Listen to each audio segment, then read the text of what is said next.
sock that's full up. Oh. Window closed. After dark. Hey.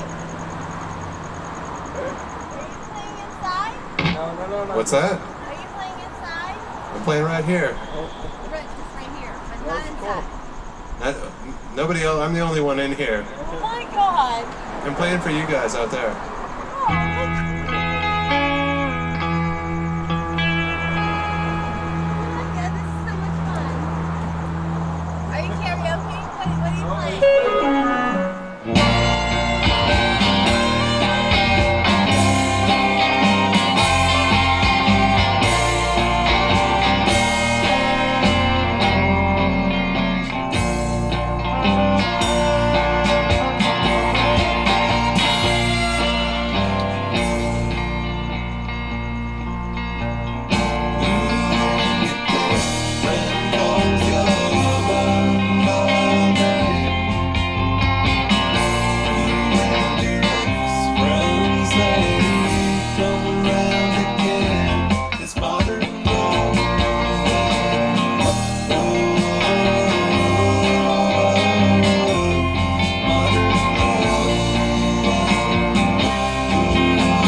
I don't know. I try not to hold on too tightly to any one belief or identity because, you know, after having passed through so many of them, I don't really expect that any of them are going to stick. So why get too excited about it? Will you tell me your name and tell me about the origins of yourself as a person? Well, the name part's easy. That'd be Martin Scott Bilbin. Where did I come from? Born International Falls, Minnesota, a small lumber town on the Canadian-American border, right across the river from Canada. After that, rural Alaska. I had no idea at 18 what I wanted to do with my life, so I joined the Navy. About 2 years after I joined, the Gulf War broke out, and so all of a sudden we were headed over to the Persian Gulf, and this was all, you know, a big surprise to myself and everybody else around me. It brought me around the world and spit me out in San Diego. At the time, I'd met one of a couple of people in my life that had a really profound influence on me. His name was Howie. I joined his motorcycle gang about the time I was getting out of the military. Lasted a good year and a half or so. And then I, for a number of reasons, sold my Harley Davidson and bought some more suits and an RX-7 and decided to become a stockbroker. A while into that, it started to really dawn on me what a soul might be just due to its absence. So I got a job as a chimney sweep.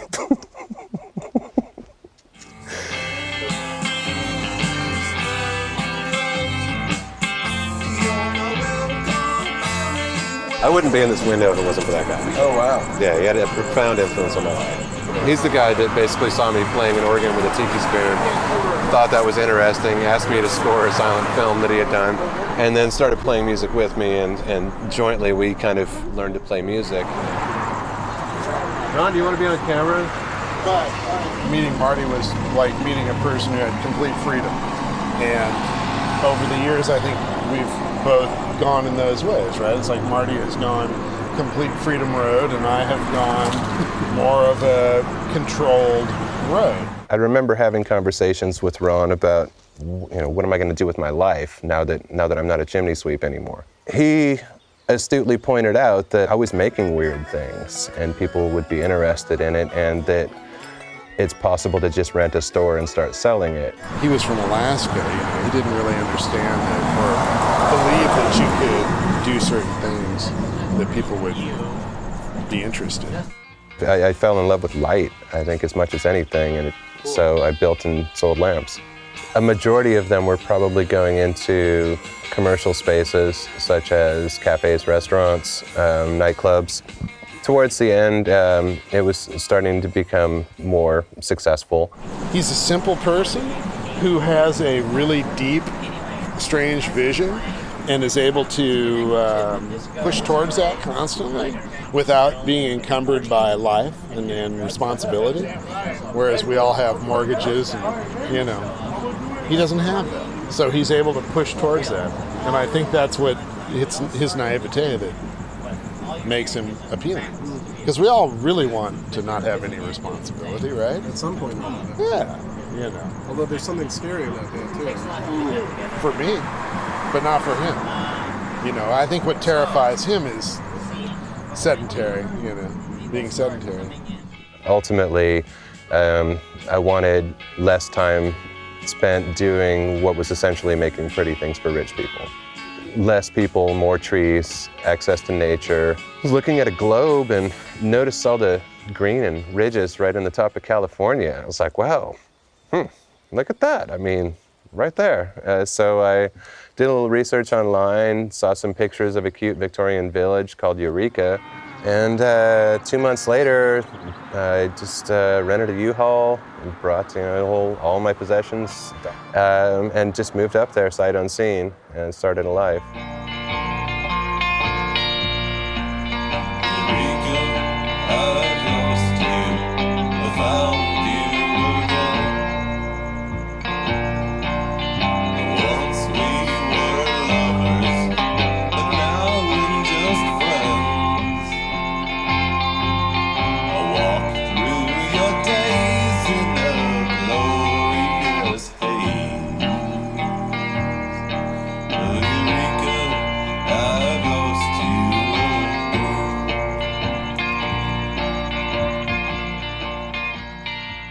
Quit my job and then started this period of introspection, which ended up lasting a number of years and took some pretty bizarre turns.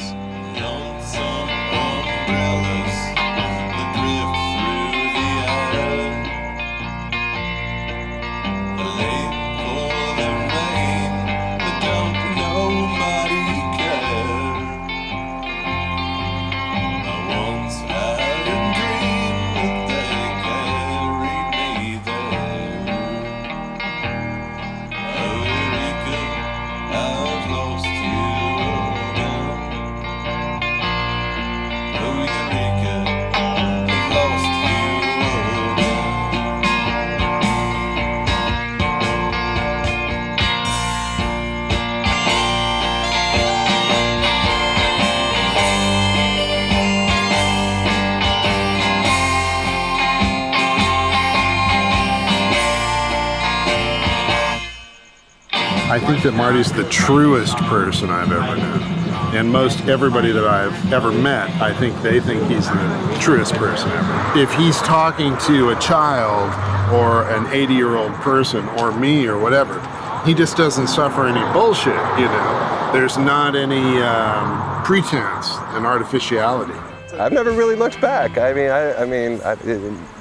don't know, I followed what I was interested in, and that's always somehow, either directly or indirectly, served me well.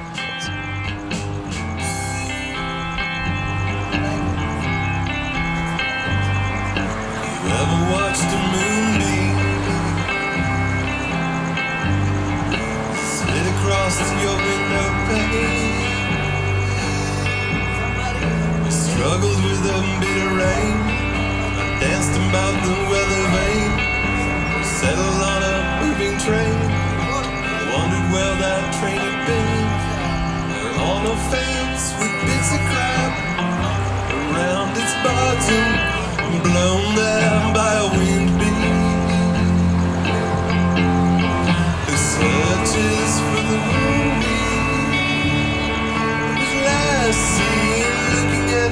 tracks of the careless wind beam, moving to the tracks of the tireless freight train, lighting up the signs, the weather vane, and the bits of rain, and the window pane, in the eyes of those who think they saw what happened.